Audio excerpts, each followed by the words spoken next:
साल 2026 में YouTube पर ग्रो करना मतलब एक बहुत बड़ा चैलेंज है ना? लेकिन सोचिए, अगर कोई ऐसा गाइड मिल जाए जिसके पास वायरल होने का फॉर्मूला हो, तो आज हम शिवम मलिक के सीक्रेट्स को समझेंगे और देखेंगे कि कैसे जीरो से मिलियन का सफर तय किया जा सकता है। 16.5 मिलियन, और ये सिर्फ उनके इंस्टाग्राम फॉलोअर्स हैं। इससे आप अंदाज़ा लगा सकते हैं कि उनकी पहुंच और कह सकते हैं क्रेडिबिलिटी कितनी ज़बरदस्त है। ये साफ है कि वो जो भी सलाह दे रहे हैं वो सिर्फ किताबी बातें नहीं हैं, बल्कि उनके खुद के गहरे अनुभव से निकली हैं। और शिवम एक बहुत बड़ा बहुत बोल्ड दावा करते हैं। वो कहते हैं वायरल होने का जो सीक्रेट था ना, वो अब बदल चुका है और वो 1 घंटे में 1 मिलियन व्यूज दिला सकते हैं। सोचिए, ये दावा ही अपने आप में इस पूरे विश्लेषण के लिए एक स्टेज सेट कर देता है। और पता है सबसे कमाल की बात क्या है? बस 5 साल पहले उनकी 0 फॉलोअर्स थे, 0। और आज YouTube, Facebook, Snapchat हर जगह लाखों में फॉलोअर्स हैं। यही सफर है जो उनकी स्ट्रैटेजी को और भी ज्यादा इंटरेस्टिंग बना देता है। तो सबसे पहला कदम और शायद सबसे जरूरी फैसला जो एक क्रिएटर को लेना होता है वो है अपनी नीश ढूंढना, अपना टॉपिक चुनना। अगर YouTube पर लंबा खेलना है तो ये स्टेप बहुत बहुत जरूरी है। यहाँ एक चीज समझनी होगी, YouTube और Instagram ये दोनों गेम अलग अलग हैं। YouTube पर लोग आपको एक खास चीज के लिए फॉलो करते हैं, इसलिए वहां एक ही नीश पर टिके रहना पड़ता है। लेकिन Instagram पर वहां थोड़ा फर्क है, वहां ऑडियंस अलग अलग तरह का कंटेंट देखने के लिए भी तैयार रहती है। तो सवाल ये उठता है कि भाई नीश चुने तो कौन सी? तो चलिए 2026 के लिए कुछ पॉपुलर कैटेगरीज देखते हैं, जैसे कि एजुकेशन, इसमें टेक, फाइनेंस, साइंस सब आ जाता है, या फिर लाइफस्टाइल, व्लॉगिंग हो गया, फिटनेस हो गया, एंटरटेनमेंट तो है ही, कॉमेडी, मूवी रिव्यूज, और हाँ, आर्ट और गेमिंग भी। ये सब वो रास्ते हैं जो पहले से ही काफी कामयाब रहे हैं। लेकिन हाँ, एक सवाल जो बहुत लोगों के मन में आता है कि क्या बिना अपना चेहरा दिखाए भी कामयाब हो सकते हैं? क्योंकि देखिए, बहुत से लोग कैमरे के सामने आने में थोड़ा झिझकते हैं या बस अपनी प्राइवेसी रखना चाहते हैं। तो इसका जवाब है हाँ, बिल्कुल हो सकते हैं। यहाँ कुछ कमाल के फेसलेस चैनल आइडियाज हैं।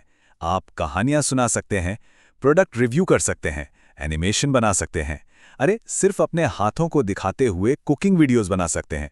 पेट वीडियोस भी एक अच्छा ऑप्शन है। तो चेहरा दिखाना कोई मजबूरी नहीं है। ठीक है, तो नीश तो फाइनल हो गई। अब आता है अगला स्टेप, ऐसा कंटेंट बनाना जो लोगों को रोक कर रखे, जो उनका ध्यान खींच ले। तो अब हम बात करेंगे क्या बनाना है, से कैसे बनाना है।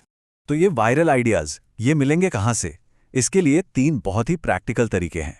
पहला, अपनी नीश के जो टॉप क्रिएटर्स हैं ना, उनके पॉपुलर वीडियोस देखो, उनको स्टडी करो। दूसरा, जो ट्रेंडिंग में चल रहा है, मीम पेजेस, न्यूज़ चैनल्स, इन पर नज़र रखो। और तीसरा, YouTube स्टूडियो में ही एक रिसर्च टैब होता है, उसे चेक करो। वहां पता चलता है कि लोग क्या सर्च कर रहे हैं।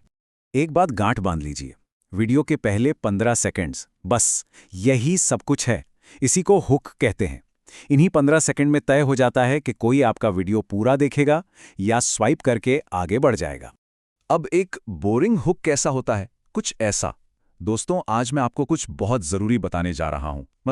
बहुत ही धीमा, बहुत ही नॉर्मल, कोई भी इसे सुनकर तुरंत स्क्रॉल कर देगा। और अब देखिए एक वायरल हुक। 90% लोग ये बात नहीं जानते। बस ये सुनते ही दिमाग में आता है, क्या ऐसी क्या बात है जो मुझे नहीं पता? ये तुरंत एक क्यूरियोसिटी पैदा करता है और लोग रुक जाते हैं। चलो, कंटेंट भी बन गया, हुक भी जबरदस्त है। अब अगला सवाल, वीडियो को अपलोड कब करें? क्योंकि सही टाइमिंग बहुत जरूरी है। आप क्या पोस्ट कर रहे हैं ये जितना जरूरी है, उतना ही जरूरी ये भी है कि आप कब पोस्ट कर रहे हैं। शिवम के हिसाब से दिन में 3 गोल्डन विंडोज होती हैं। सुबह 8 बजे, जब सब लोग सोकर उठते ही अपना फोन चेक करते हैं। फिर दोपहर 2 बजे, लंच ब्रेक का टाइम। और फिर रात के 9 बजे, जिसे वो गोल्डन आवर कहते हैं, जब ज्यादातर लोग ऑनलाइन होते हैं। तो अभी तक हमने सारी टेक्निकल बातें कर ली, नीश, कंटेंट, टाइमिंग। लेकिन शिवम के हिसाब से कामयाबी का जो सबसे बड़ा सीक्रेट है ना, वो इन सब में नहीं, वो है आपकी सोच, आपका माइंडसेट। और इस माइंडसेट का पहला नियम है ऑडियंस को हीरो बनाना। इसका मतलब क्या है? इसका मतलब है कि ऐसा कंटेंट बनाओ जो लोगों को कोई वैल्यू दे, उनकी कोई प्रॉब्लम सॉल्व करे, ना कि सिर्फ अपनी बड़ाई करता रहे। सीधा सा हिसाब है। जब आप दूसरों की मदद करते हैं तो वो आपकी मदद करते हैं। ये चीज सीधे सीधे कर्म के सिद्धांत से जुड़ी हुई है। जो पॉजिटिव एनर्जी आप दूसरों को देते हैं, जो अच्छे काम आप करते हैं, वो घूमकर देर सवेर आपकी ही कामयाबी में आपकी मदद करते हैं। तो फिर एक कर्म ड्रिवन क्रिएटर कैसा होता है? वो अपने अंदर एक पॉजिटिव एनर्जी बनाए रखता है। वो जलता नहीं है, दूसरों से खुद को कंपेयर नहीं करता, वो हर किसी की इज्जत करता है, और सबसे जरूरी, वो हमेशा दूसरों की मदद करने की नीयत से कंटेंट बनाता है। शिवम की एक बात इस पूरी फिलॉसफी को बहुत अच्छे से समझाती है। वो कहते हैं, आप जितने चाहें मंदिर चले जाएं, पर अगर आप घर में अपने माँ बाप को दुख देते हैं तो उसका कोई फायदा नहीं। मतलब असली बुनियाद एक अच्छा इंसान होना है, बाकी सब बाद में आता है। तो आखिर में स्ट्रैटेजी तो अब आपके पास है, लेकिन सवाल यह है कि क्या आपका माइंडसेट तैयार है? और शिवम मलिक के हिसाब से यही वो सवाल है जो सबसे ज्यादा मैटर करता है। ये आपकी कामयाबी की पहेली का वो आखिरी और सबसे जरूरी टुकड़ा है।